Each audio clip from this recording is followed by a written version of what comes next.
Mabuso madasig naman nga pagpadalagan sa mga motorsiklo sa barangay San Fernando, Talisay City ginareklamo sa mga residente nga ginatunaan sang aksidente. Yaring balita nga itong gintutukan. Budlay ka tama, yang mabuhay ka sa luad lang kung wala ka ginikanan mo. Sang tinarikdan nga Disyembre 2024, nautasang kabuhi sa mag-asawa nga Erlinda kag Julito Mendoza matapos mabungguan sa motorsiklo nga ginapahayag nga pakarera sa dalan sa barangay San Fernando, Talisay City. Ang nakabunggo nga rider ginapahayag nga nangayaw sa lugar agad magpahulom sa suba nga isa ka tourist site. Isa bala sa isa lang kapisok na dula sila. Sinaya maligo lang di, tayo tuduhan nila inom.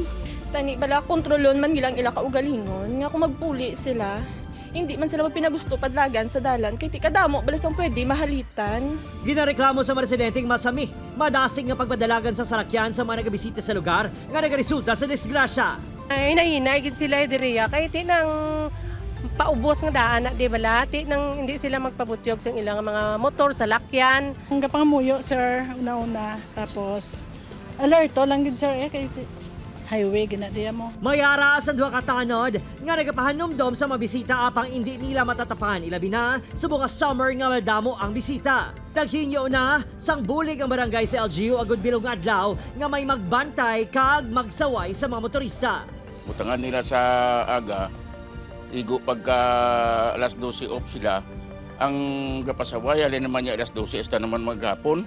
Ginahinyo man sang barangay ang mga nagaparenta sang payag sa lugar nga magpahamtang bantay sa dalan.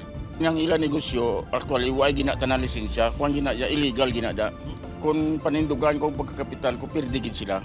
Opo, Kiril Casillo, Adrian Priatos, One Western Visayas.